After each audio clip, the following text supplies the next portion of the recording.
Hello and good morning everyone. आप सभी लोगों का स्वागत है स्टडी ग्रोज पर और मैं हूं आपका दोस्त दीपक। आज है 20 जुलाई और बहुत ही बेहतरीन करंट अफेयर आज हम लोग करने वाले हैं। लेकिन सबसे पहले मोटिवेशनल कोट आप लोगों के लिए है। सुबह पढ़ो या रात को, हमेशा दिल में रखो इस बात को कि सफल बनना है एक दिन अपने आप को। तो आप लोगों को यदि सक्सेस हासिल करनी है तो ना तो दिन देखना है और ना रात देखनी है, ठीक है। ना सुबह देखनी है और ना ही शाम देखनी है। हमेशा आप लोगों को स्टडीज के लिए वक्त निकालना है और हमेशा आप लोगों को सक्सेस टारगेट के बारे में सोचना है और फिर आगे बढ़ना है। चलिए शुरू करते हैं बहुत ही मोटिवेशनल कोट के साथ में आज के बेहतरीन लेक्चर को। आप लोग मुझे इंस्टा पर फॉलो कर सकते हैं, जो भी आपकी क्वेरीज हैं वो मुझे पूछ सकते हैं और टेलीग्राम चैनल के ऊपर लेक्चर की पीडीएफ विद आंसर्स आप लोगों को शेयर कर दी जाएगी। इसके साथ में क्विज जो है वो अवेलेबल रहता है। कल मतलब 19 जुलाई का जो क्विज है वो अवेलेबल नहीं करवाया था तो वो भी अवेलेबल करवा दिया जाएगा। इसके साथ में आज 20 जुलाई का जो क्विज है वो भी अवेलेबल करवा दिया जाएगा। तो चलिए शुरू करते हैं बहुत ही बेहतरीन करंट अफेयर। आज है 20 जुलाई और पहला क्वेश्चन आप लोग के सामने है कि हाल ही में किस देश में पहली बार मंकी बी वायरस से पहली मौत जो है वो दर्ज की गई है। तो सबसे पहले हम लोग ये देखते हैं कि आंसर क्या है। चाइना इसका करेक्ट आंसर है। लेकिन रिसेंटली हुआ क्या है कि चाइना के एक सर्जन हैं, चाइना के एक डॉक्टर हैं, डॉक्टर जो है उनके सामने यानी कि दो जो बंदर हैं उनकी मौत हुई थी और उनके संपर्क में वो आए। लेकिन हुआ क्या है इसमें इसमें जैसे ही उन बंदरों की डेथ हुई थी तो उनसे एक लिक्विड मटेरियल जो है लिक्विड जो वो निकलने लगा और वो जो है वो इन डॉक्टर साहब के संपर्क में आ गया, जिससे ये मंकी बी वायरस जो है वो बंदरों से इंसान में फैल गया। और जब भी कोई ऐसी बीमारी फैलती है तो उसको हम लोग कहते हैं जूनोटिक डिजीज उसको कहा जाता है। जैसे आप लोगों ने सुना होगा कि केरल के अंदर जो निपाह वायरस है जो कि चमगादड़ से फैला था, तो निपाह वायरस जो था वो चमगादड़ से फिर इंसानों के अंदर आया। तो निपाह वायरस को भी हम लोग जूनोटिक डिजीज के अंदर रख सकते हैं। देखिए मंकी बी वायरस जो है इसका सबसे पहला केस 1932 के अंदर देखा गया था और उसके बाद अब जो है वो 2021 में इसका केस सामने आया है और वो भी चाइना में। अब देखिए मंकी बी वायरस, ये तो क्या हुआ कि एक वायरस को पहचान मिल गई, लेकिन बेसिकली वायरस है कौन सा। जैसे हम लोग बात करें कि कोरोना वायरस जो है इसका नाम क्या है तो नोवल कोरोना वायरस है। वैसे ही मंकी बी वायरस जो है इसका परफेक्ट नाम है एंजुटिक, एंजुटिक या फिर हम लोग कहें अल्फा हर्पिस। ठीक है, मैं लिख देता हूं अल्फा हर्पिस जो है ये इसका करेक्ट नेम है मंकी बी वायरस का। तो आप लोग इसको भी याद रखिएगा। और रिसेंटली चाइना के अंदर एक मामला जो है वो दर्ज किया गया है।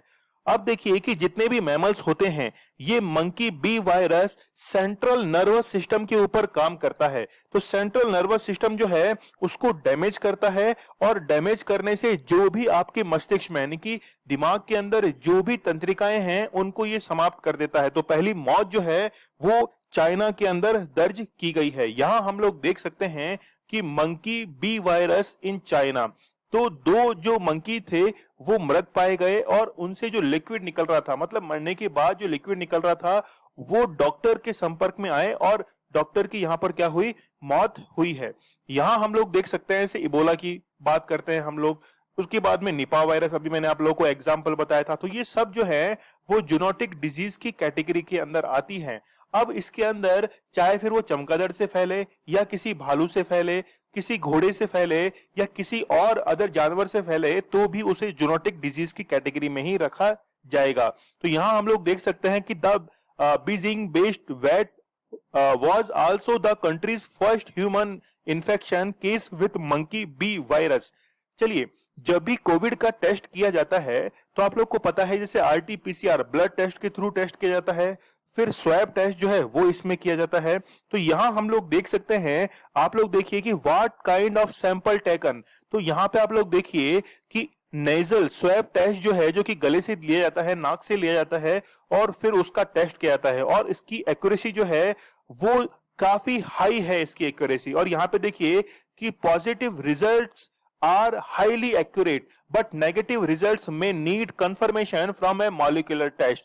तो काफी ज्यादा बहुत ही बेहतरीन टेस्ट जो है वो स्वैब टेस्ट माना जाता है और इसी के थ्रू जो है ये मंकी वी वायरस जो है इसकी भी पहचान की जाती है। चलिए अगला क्वेश्चन ले लेते हैं हम लोग। पेगासस प्रोजेक्ट का संबंध किस देश से है? देखिए सबसे पहले इसको समझिए कि पेगासस जो है, पेगासस ये प्रोजेक्ट किसका है? आप लोगों ने एक जीव का नाम सुना होगा। जैसे नासा के द्वारा कुछ जीव जो थे वो अंतरिक्ष में छोड़े गए थे और वो सिंगल सेल वो क्या थे? प्राणी थे। जब उनको अंतरिक्ष में छोड़ा गया तो वो हर टेम्परेचर में रहने के लिए वो सुटेबल थे, चाहे 100 डिग्री सेल्सियस हो या फिर 0 डिग्री सेल्सियस टेम्परेचर हो, तो वहां पर भी वो रह सकते थे और उन्हीं के नाम पर इसका नाम रखा गया है। फिर समझिए कि ये किस कंट्री से संबंधित है, तो ये जो है वो इजराइल से संबंधित है। अब रिसेंटली इजराइल ने क्या किया है? देखिए हर देश के अंदर, हर कंट्री के अंदर इंटेलिजेंस काम करती है। जैसे इंडिया के अंदर आईबी काम करती है, इंटेलिजेंस ब्यूरो, वैसे ही इजराइल की भी जैसे मौसाद है। इजराइल की मौसाद जो इंटेलिजेंस एजेंसी है वो बहुत ही बेहतरीन पूरे विश्व में मानी जाती है अपने काम के लिए। तो अब इजराइल ने क्या किया है कि जितने भी बड़े बड़े पॉलिटिशियंस हैं, जितने भी गवर्नमेंट ऑफिशियल्स हैं, उनकी निगरानी की, उनका सर्विलांस किया और जब उनकी जासूसी की कोशिश की तो उस समय कुछ डेटा जो थे वो लीक हो गए। और वो लीक होने के बाद डेटास कहां पहुंच गए? अब वो पहुंच गए एमनेस्टी इंटरनेशनल के अंदर। तो एमनेस्टी इंटरनेशनल एक ऐसी संस्था है जो कि ह्यूमन राइट्स के लिए काम कर रही है। आप लोग समझ रहे होंगे जो मैं बात बताना चाहता हूं कि पेगासस प्रोजेक्ट बेसिकली इजराइल से रिलेटेड है और इजराइल ने पूरे वर्ल्ड वाइड जो है वो ऑफिसर्स की जासूसी करने के लिए प्रोजेक्ट चलाया था। लेकिन कुछ डेटा जो थे वो लीक हुए और वो लीक डेटा कहां पहुंच गए? एमनेस्टी इंटरनेशनल के पास में, जो कि ह्यूमन राइट्स के साथ में काम करने वाली एक संस्था है। और इसके हेडक्वार्टर्स कहां है? लंदन के अंदर एमनेस्टी इंटरनेशनल के हेडक्वार्टर्स है। ठीक है, अब इसके अंदर कौन कौन लोग शामिल थे वो हम लोग देख लेते हैं। तो यहां पे आप लोग देखिए, the revolution from the Pegasus project and who were those hack. तो कौन कौन हैक हुए हैं? तो हम लोग कह सकते हैं कि 300 फोन नंबर जो हैं इंडिया से वो भी हैक हुए हैं। तो दिस इंक्लूड्स 189 जर्नलिस्ट। तो जर्नलिस्ट के पास में काफी न्यूज रहती है, उनको इन्होंने डिकोड किया है और हैक किया है। 600 पॉलिटिशियंस हैं, 65 बिजनेसमैन हैं, 85 ह्यूमन राइट एक्टिविस्ट हैं। तो सभी के डेटा जो हैं वो इजराइल के द्वारा हैक किए गए हैं। क्या इंडिया को टारगेट किया गया है? तो इंडिया के जो 40 जर्नलिस्ट हैं उनको टारगेट किया गया है। लेकिन इंडिया ही नहीं, इसके साथ में 10 अदर कंट्रीज हैं, 10 अदर जो क्लस्टर्स हैं, कंट्रीज हैं। जैसे इंडिया है, अजरबैजान है, बहरीन है, हंगरी है, कजाकिस्तान है, मैक्सिको है, मोरक्को है, रवांडा है, सऊदी अरब है, यूनाइटेड यूएई है।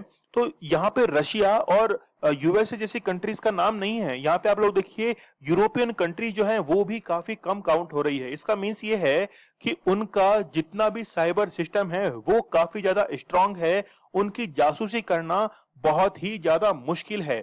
जबकि इंडिया जैसी कंट्रीज जहां पर काफी लूज सिस्टम पाया जाता है, क्योंकि आप लोगों को पता होगा कि साइबर अटैक जो है वो काफी ज्यादा इंडिया के अंदर होते हैं।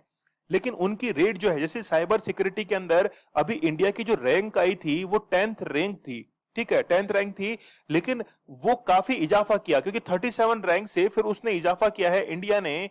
कहां पर? 10th रैंक पर। लेकिन ये इजाफा हुआ क्यों है? क्योंकि इंडिया के साथ जो रिलेशन है डेवलप्ड नेशंस का वो काफी अच्छा है, यूएसए के साथ में, यूके के साथ में, रशिया के साथ में, इसलिए इंडिया की जो रैंक है वो काफी इंप्रूव हुई है। तो लेकिन इंडिया का जो साइबर सिस्टम है उसको काफी सुधार, इंप्रूवमेंट करने की जरूरत भी है। चलिए, कांस फिल्म फेस्टिवल में किस भारतीय ने बेस्ट डॉक्यूमेंट्री खिताब जीता है? तो पायल कपाड़िया जो है, इन्होंने बहुत ही बेहतरीन, इनकी एक डॉक्यूमेंट्री है जिसका नाम है a night of knowing nothing. ठीक है, जैसे यहाँ पे आप लोग देख सकते हैं, ए नाइट ऑफ नोइंग नथिंग जो है ये इनकी डॉक्यूमेंट्री है और इसी डॉक्यूमेंट्री के लिए इनको कांस फिल्म फेस्टिवल के अंदर क्या दिया गया है? बेस्ट डॉक्यूमेंट्री खिताब दिया गया है। अच्छा, ये जो बुक है, यानी कि डॉक्यूमेंट्री हम लोग कह सकते हैं, ये जो डॉक्यूमेंट्री है ये जितने भी रिलीजियस जितने भी भेदभाव होते हैं, डिस्क्रिमिनेशन होता है, इसके साथ में पॉलिटिकल डिस्क्रिमिनेशन होता है या कास्टिज्म आप लोगों ने देखा होगा, तो ये डॉक्यूमेंट्री जो है वो इस चीज को उजागर करती है। और ये कांस फिल्म फेस्टिवल का 74th जो है ये एडिशन था। ठीक है, तो आप लोग याद रखिएगा कि पायल कपाड़िया जो है ये इसका करेक्ट आंसर है। करीना कपूर की हम लोग बात करें तो इनकी रिसेंटली एक बुक आई थी जिसका नाम था प्रेगनेंसी बाइबल। तो प्रेगनेंसी बाइबल जो है, यहां पर बाइबल शब्द जुड़ने के कारण ये काफी ज्यादा विवादों के घेरे में आ चुकी है और काफी ज्यादा ये बुक जो है वो सेलिंग रेट पर भी पहुंच चुकी है। ठीक है, तो हो सकता है कि कहीं ना कहीं ये पब्लिसिटी स्टंट भी हो सकता है कि इस बुक के पीछे ये नाम जोड़ा गया है। चलिए, यहां पे आप लोग देख सकते हैं कि ये कौन है, ये है पायल कपाड़िया। चलिए, हाल ही में नोरो वायरस से 154 मामले दर्ज किए गए हैं। यह वायरस किस देश में फैला है? तो रिसेंटली जो है नोरो वायरस, ठीक है, इसके 154 मामले आए हैं और कहां पर आए हैं? यूके के अंदर आए हैं। देखिए, ये काफी ज्यादा इन्फेक्टेड एक वायरस है और जब ये इन्फेक्शन करता है तो लूज मोशन होना, वॉमिटिंग होना, ये काफी ज्यादा इसके लक्षण देखे जाते हैं। और रिसेंटली यूके का जो पीएचई पब्लिक हेल्थ जो डिपार्टमेंट है, इसके द्वारा इस मामले को बताया गया है। अब ये फैलता कैसे है? जो भी आप लोग दूषित यानी कि जो खराब खाना है, पॉलिट जो फूड है, उसको यदि खाते हैं तो फिर ये वायरस फैलना शुरू करता है। इसमें जो आपकी इंटेस्टाइन है उसके अंदर सूजन, सॉइलिंग आने लगती है, बुखार होने लगता है, सिर दर्द होने लगता है और पूरा शरीर जो है वो दर्द करने लगता है। तो इसे ही क्या कहा जा रहा है? नोरो वायरस कहा जा रहा है। उसके केसेस जो है वो कहां देखे जा रहे हैं? यूके के अंदर देखे जा रहे हैं। अभी मैंने कुछ थोड़ा पहले आप लोग को बताया था कि मंकी बी वायरस जो है वो चाइना के अंदर आ चुका है।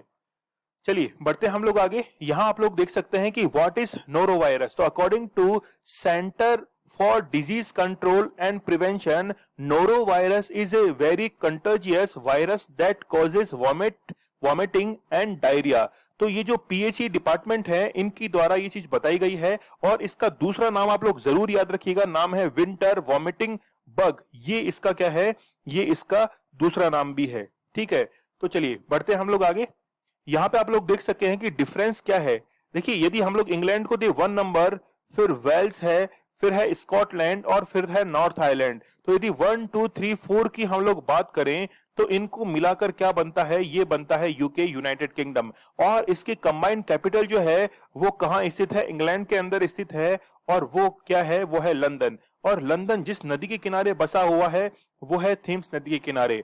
ठीक है, तो यदि ब्रिटिश आइलैंड की बात की जाती है तो कई छोटे मोटे आइलैंड जो हैं वो भी इसमें शामिल कर ली जाते हैं। तो उसके बाद में ये कहलाता है द ग्रेट ब्रिटेन। ठीक है, आयरलैंड को आप लोग इसमें मत गिन लेना, आयरलैंड इसमें शामिल नहीं होता है। चलिए बढ़ते हम लोग आगे। अच्छा, यहां पे देखिए आप लोग कि ये जो है यहां पर स्थित है इंग्लिश चैनल। यहां पर इंग्लिश चैनल स्थित है और यहां पर देश है फ्रांस। तो फ्रांस और इंग्लैंड के बीच में ये है इंग्लिश चैनल। चलिए, संयुक्त राष्ट्र के विशेषज्ञ ने भारतीय अधिकारियों से खोरी गांव के लगभग 1 लाख लोगों को बेदखल करने से रोकने का आग्रह किया है। यह गांव किस राज्य में स्थित है? तो यह हरियाणा के अंदर स्थित है। कौन सा? खोरी गांव। अब देखिए कि यूनाइटेड नेशंस के जितने भी अथॉरिटीज हैं उन्होंने किनको कहा है? भारतीयों को कहा है। और भारतीयों को कहने के बाद फिर सुप्रीम कोर्ट से ये ऑर्डर पास भी हुआ था। कब? ये बात है लगभग 7 जून की। तो 7 जून को सुप्रीम कोर्ट ने इस ऑर्डर को भी पास किया था। अब सुनिए कि पूरा मामला क्या है। रिसेंटली क्या हुआ है कि जो वन भूमि है यानी कि जो अरावली रेंजेस है, राजस्थान में फैली हुई है, गुजरात में है, हरियाणा में है। तो अरावली रेंजेस जो है वहां पर जो गांव हैं उनको खाली कराया गया और वन भूमि पर उनको अतिक्रमण करना था। मतलब गवर्नमेंट जो थी वो चाहती थी कि जितना भी वन भूमि है, फॉरेस्ट लैंड है, उस पर अतिक्रमण करना है। अतिक्रमण करने से वहां के गांव के लगभग 1 लाख लोग जो थे उनको वहां से क्या कर दिया गया? डिस्प्लेस्ड कर दिया गया। ठीक है, और डिस्प्लेस्ड करने के चक्कर में वहां पे विरोध प्रदर्शन भी किए गए और विरोध प्रदर्शन के अंदर एक पुलिसकर्मी जो था वो घायल हो गया था। उसके बाद विरोध कुछ ज्यादा ही बढ़ गया था। तो वहां पर वन क्षेत्र, वन भूमि जो है उस पर अतिक्रमण करना, तो बेदखल का कारण क्या था ये शायद आप लोग समझ चुके होंगे। तो हरियाणा की ये घटना है। चलिए, यहां पे आप लोग देख सकते हैं कि UN urges India to to halt eviction of 1 lakh people from Haryana's Kohri village during monsoon. तो यहाँ पे आप लोग देखिए कि 17 जुलाई की ये न्यूज है। तो यूनाइटेड नेशंस ने भी क्या किया है? इसके लिए अधिकारियों से बात करना शुरू कर दिया, जो कि इंडिया की अथॉरिटीज हैं। यहाँ हम लोग बात करते हैं अरावली रेंजेस की। अरावली रेंजेस जो है वो कुछ इस तरीके से फैली हुई है, गुजरात से शुरू होती है और दिल्ली तक वो जाती हैं। तो बीच में आता है हरियाणा। तो हरियाणा के अंदर भी अरावली रेंजेस जो हैं वो फैली हुई हैं। अब देखिए यहाँ पर ये जो अरावली है, अरावली के लेफ्ट साइड के अंदर थार डेजर्ट स्थित है और पूर्वी यानी कि ईस्टर्न साइड के अंदर पूरा हरा भरा क्षेत्र है। और इसी डेजर्टिफिकेशन को मतलब थार का जो रेगिस्तान है वो यदि पश्चिम से वेस्ट टू पूर्व यदि वेस्ट टू ईस्ट जो है वो मूव करता है तो इसे हम लोग कहते हैं डेजर्टिफिकेशन या डेजर्ट मार्च इसको कहा जाता है। और इसीलिए अरावली के किनारे एक ग्रीन बेल्ट जो है वो भी निर्मित की जा रही है। चलिए नेक्स्ट क्वेश्चन लेते हैं। मुख्यमंत्री किसान मित्र ऊर्जा योजना किस राज्य सरकार की है? तो ये जो योजना है रिसेंटली घोषित की गई है राजस्थान सरकार के द्वारा। और आपको पता होगा कि राजस्थान के अंदर ही भारत का पहला एग्रीकल्चर सोलर पावर प्लांट जो है सोलर प्लांट वो भी राजस्थान के जयपुर में स्थापित किया गया था। अब ये जो योजना है जो कि रिसेंटली अनाउंस हुई है इसमें क्या होगा कि जितने भी एग्रीकल्चर जो कंज्यूमर्स हैं उनको बिजली के जो बिल होता है उसके अंदर सब्सिडी प्रदान करने के लिए, और सब्सिडी तभी प्रदान की जा सकती है जब एनर्जी जो है इसको हम लोग काउंट करना किसमें शुरू कर दें, रिन्यूएबल एनर्जी के अंदर। तो यहाँ पे आप लोग देख सकते हैं कि राजस्थान में कृषि बिजली कनेक्शन पर किसानों को हर महीने मिलेगी 1,000 रुपए की सब्सिडी। तो सब्सिडी देने के लिए ही ये योजना जो है वो राजस्थान सरकार के द्वारा शुरू की गई है। देखिए, यदि किसी किसान का बिजली का बिल 900 रुपए आता है तो उसे 60% यानी 540 रुपए डायरेक्ट सब्सिडी मिल जाएगी। बहुत बड़ी ये योजना है। और किसान को 40% बिल मतलब 360 रुपए जो है वो जमा करवाना होगा। तो यहां पर क्या हुआ है कि परसेंटेज जो है वो फिक्स कर दिया गया है। मतलब सरकार 1,000 रुपए की सब्सिडी देने के लिए 460 रुपए किसान के बैंक के अंदर क्या करेगी, वो खाते में सब्सिडी जमा करवा देगी। तो आप लोग देख सकते हैं कि बहुत ही बढ़िया बेहतरीन सब्सिडी जो है वो किसानों के लिए उपलब्ध कराई गई है। चलिए, हाल ही में भारत ने किस देश से 2 MH-60R मल्टी रोल हेलीकॉप्टर आयात किए हैं? तो वो कौन सा है कंट्री? तो वो है यूएसए। ठीक है, आप लोग को पता होगा कि यूएसए से 2 चिनूक हेलीकॉप्टर जो थे, चिनूक हेलीकॉप्टर वो भी हम लोगों ने लगभग 2019 के अंदर इंपोर्ट किए थे। कहां से? वो भी किए गए थे यूएसए से ही। और इससे ये जो है कौन से MH-60R मल्टी रोल हेलीकॉप्टर जो है ये हर मौसम में काम कर सकते हैं। ठीक है, चाहे तूफान आए बारिश आए हर मौसम में ये काम कर सकते हैं। अच्छा, चिनूक यहाँ पे मैंने अभी नाम लिया है, तो चिनूक का मीन्स क्या होता है? देखिए, यूएसए के अंदर जो गर्म पवनें चलती हैं, यूएसए में जो वार्म एयर आती है, गर्म पवनें जो चलती हैं उनको कहा जाता है चिनूक। और ये जो हवाएं हैं ये रॉकीज पर्वतमाला के, रॉकीज जो माउंटेन रेंज है उसके वेस्ट टू ईस्ट जो है, वेस्ट टू ईस्ट ये क्या करती हैं, फ्लो करती हैं। वेस्ट टू ईस्ट फ्लो करने से यूएसए के अंदर जो प्रेरीज ग्रासलैंड है वहां पर जमी हुई बर्फ जो है उसको पिघला देती है। चलिए बढ़ते हम लोग आगे। अच्छा, एक है S-400, इसको हम लोग कहां से परचेज कर रहे हैं? ये हम लोग परचेज कर रहे हैं रशिया से। और इसको कंपैरिजन माना जा रहा है किसका? आयरन डोम का। तो यहां आप लोग देख सकते हैं US delivers first 2 MH-60R to India. ठीक है, तो यहां पर ये हेलीकॉप्टर आप लोग देख सकते हैं। अच्छा, ये अभी मैंने आप लोग को बताया चिनोक। तो चिनोक क्या करता है, ये जैसे कहीं सैनिक पहुंचाने हैं, ठीक है, तो लोडिंग ज्यादा है तो लोडिंग अनलोडिंग के ये काम में आते हैं चिनूक हेलीकॉप्टर। अच्छा, इनको चलाने के लिए स्पेशल ट्रेनिंग जो है उसकी भी जरूरत पड़ती है। अफगानिस्तान, पाकिस्तान और उज्बेकिस्तान के साथ किस अन्य देश ने क्षेत्रीय संपर्क को बढ़ाने के लिए क्वाड ग्रुप की घोषणा की है? देखिए, अफगानिस्तान हो गया, रिसेंटली आपको पता है कि काफी डिस्टरबेंस वहां पे क्रिएट है और पाकिस्तान उसको बैलेंस करना चाहता है। और उज्बेकिस्तान जो है वो इसमें एज ए प्रॉक्सी मेंबर भी शामिल हो रहा है। तो 3 कंट्रीज तो ये हो गए और इसके साथ में हो गया यूएसए। तो ये जो है वो मिलकर एक क्वाड्रिलेटरल सिस्टम जो है वो निर्मित करना चाहते हैं। आपको पता होगा कि बेसिकली यूएसए जो है वो किसी की भी साइड नहीं है और कहें तो सबकी साइड में है वो। तो यूएसए ने, जैसे यूएसए है इसके साथ में इंडिया है, फिर हो गया ऑस्ट्रेलिया, फिर हो गया जापान। तो ऐसे कंट्री जो हैं इनके साथ में मिलकर यूएसए पहले से ही क्वाड ग्रुप के अंदर शामिल है। ठीक है, जिसे कहा जाता है एशियन नाटो। ठीक है, चाइना उसे कहता है कि ये तो एशियन नाटो है।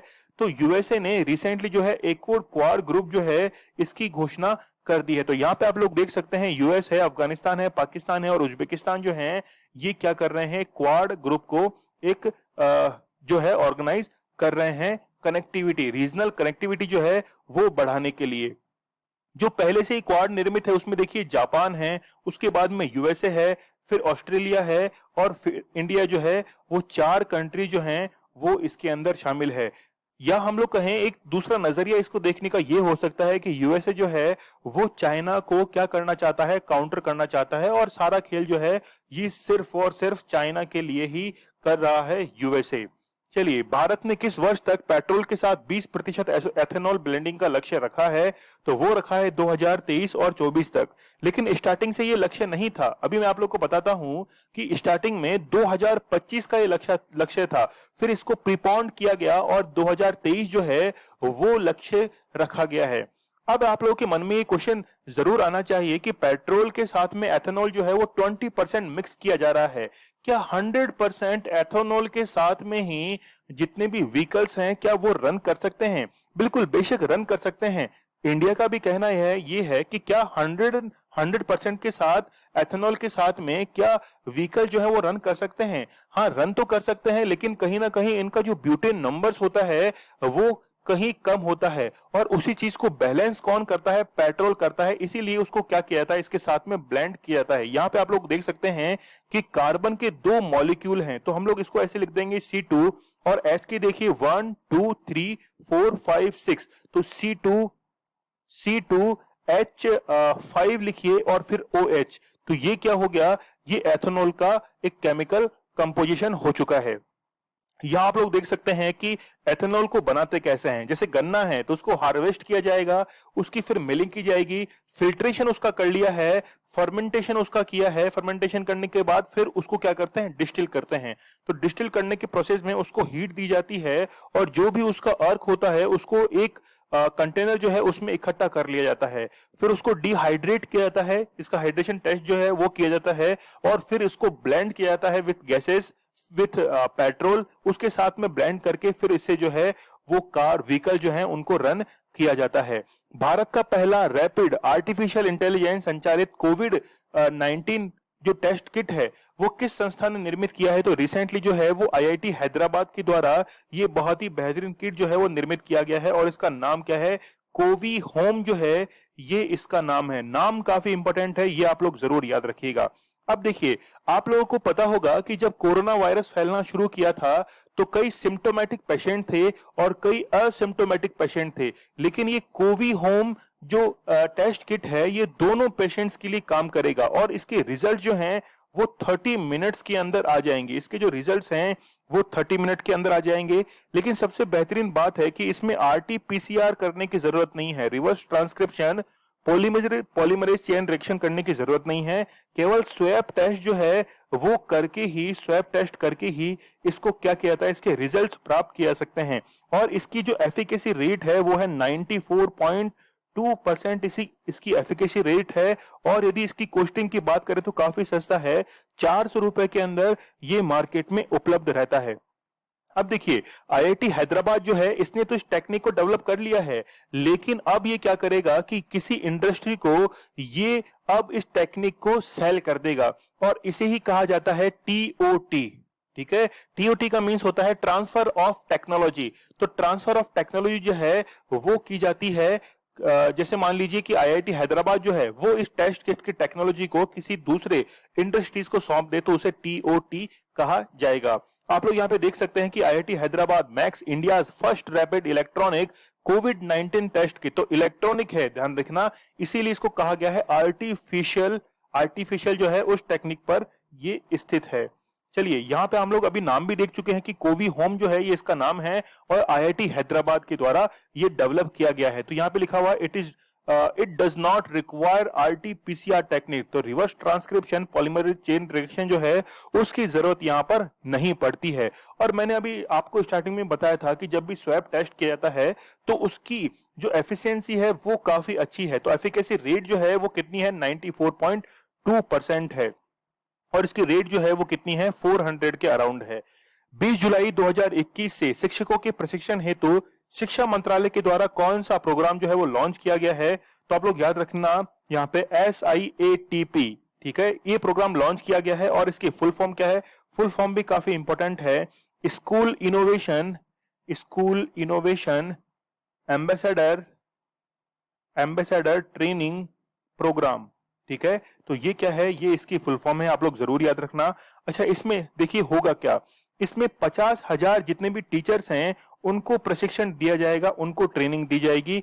और उनको ट्रेनिंग कहां पे दी जाएगी, 10,000 स्कूलों के अंदर। तो 10,000 स्कूल और एक स्कूल के अंदर 5 टीचर जो हैं उनको सबसे पहले ट्रेनिंग दी जाएगी और फिर वो अदर टीचर्स को ट्रेनिंग देंगे। और ये सब काम जो है वो वर्चुअली होगा, मतलब ऑनलाइन जो है ये 5 टीचर को हर स्कूल से ट्रेनिंग देके और टोटल 50,000 50,000 जो है वो टीचर्स को कवर किया जाएगा। और ये पूरा जिम्मा जो है वो किसने उठाया है, AICTE। ठीक है, तो AICTE के द्वारा ये जिम्मा जो है वो उठाया गया है। तो आप लोग यहाँ पे देख सकते हैं, तो यहाँ पे देखिए कि ट्राइबल अफेयर मिनिस्टर जो हैं अर्जुन मुंडा, उनके द्वारा इस प्रोग्राम को लॉन्च किया गया है। तो the school innovation ambassador training programme will train 50,000 school teacher on innovation, entrepreneurship, design thinking, product development, IPR और आइडिया जनरेशन। तो यहां पर आप लोग देख सकते हैं कि 20 जुलाई को इसका फर्स्ट बैच, मतलब आज जो है इसका फर्स्ट बैच स्टार्ट हो जाएगा। चलिए, जलवायु परिवर्तन के कारण हिंद महासागर में स्थित किस देश ने अकाल की घोषणा की है, तो वहां पे अकाल जैसी स्थिति बन चुकी है और वो कौन सा है, वो है मेडागास्कर। देखिए, इंडियन ओशियन के अंदर जरूर स्थित है मेडागास्कर, लेकिन वो कॉन्टिनेंट के अंदर कौन से में काउंट होता है, अफ्रीका कॉन्टिनेंट में काउंट होता है। यहां तक कि मैं स्टूडेंट्स की हालत ये बताऊं कि यदि उनको स्टूडेंट्स को कॉन्टिनेंट्स का क्रम भी यदि पूछा जाए तो भी कई स्टूडेंट उसमें अटक जाते हैं। तो यहाँ पे देखिए, सबसे पहला आता है एशिया, उसके बाद में आता है फिर अफ्रीका, थर्ड नंबर पे आता है नॉर्थ अमेरिका, फोर्थ नंबर पे आता है साउथ अमेरिका, फिर फिफ्थ नंबर पर काफी इंपॉर्टेंट है और वो है अंटार्कटिका। ठीक है, सिक्स नंबर पर फिर है यूरोप और सेवंथ नंबर पर ऑस्ट्रेलिया। तो ये क्रम जो है, ऑर्डर, ये आप लोग को याद रखना है। और मेडागास्कर जो है वो फोर्थ नंबर पर आता है। किस चीज में, यदि पूछे कि विश्व का सबसे बड़ा आइलैंड कौन सा है, तो वो कौन सा है, ग्रीनलैंड है। सेकंड नंबर पर है Papua New Guinea, third number पर कौन सा है, बोर्नियो, और फोर्थ नंबर पर कौन सा है, मेडागास्कर। ग्रीनलैंड की हम लोग बात करें तो इसकी कैपिटल है नुक और यहाँ पर एस्किमो जनजाति रहती है जो अपने घर बनाते हैं इग्लू। और ग्रीनलैंड पर अभी अधिकार किसका है, डेनमार्क देश का अधिकार है। ठीक है, पपुआ न्यू गिनी की हम लोग बात करें तो ये माइक्रोनेशिया के अंदर स्थित एक आइलैंड है और सेकंड नंबर पर ये है। और यहाँ पर यानी कि दूसरे नंबर पर है, तो आप लोग याद रखना कि यहाँ पर 2 देशों का अधिकार है। एक तो है कौन सा, इंडोनेशिया, और दूसरा कौन सा है, खुद पपुआ न्यू गिनी का भी इस पर अधिकार है।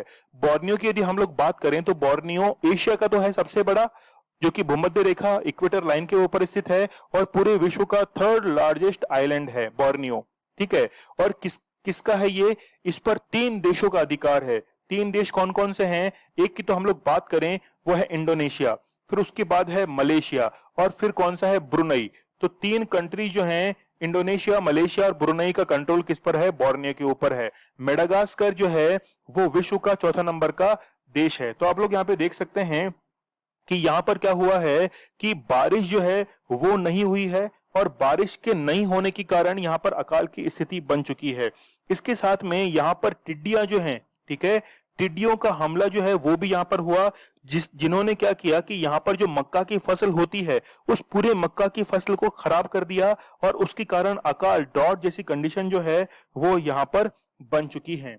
चलिए, भारत, श्रीलंका और मालदीव के बीच नशीले पदार्थ की तस्करी रोकने के लिए कौन सा नौसैनिक अभ्यास किया जा रहा है, तो यहाँ पे देखिए कि कल भी मैंने क्वेश्चन लिया था लेकिन वे दूसरा था थोड़ा। ठीक है, तो इंडिया और श्रीलंका जो है ये एक्साइज शील्ड नाम है इसका। ठीक है, नाम याद रखना, एक्साइज शील्ड जो है वो इन तीनों देशों के द्वारा किया जा रहा है और इसे TTX भी नाम दिया जा रहा है। ठीक है, टेबल टॉप एक्साइज जो है ये भी इसको नाम दिया जा रहा है और ये पूरा का पूरा वर्चुअली कंडक्ट करवाया जा रहा है। यहां आप लोग देखिए कि इलीगल जो नारकोटिक्स स्मगलिंग है वो आप लोग देखिए श्रीलंका के अंदर, फिर इंडिया के अंदर और मालदीव जो हैं यहां पर तीनों कंट्रीज के अंदर होती है और उसे ही रोकने के लिए ये जो है एक्साइज शील्ड इसको लॉन्च किया गया है।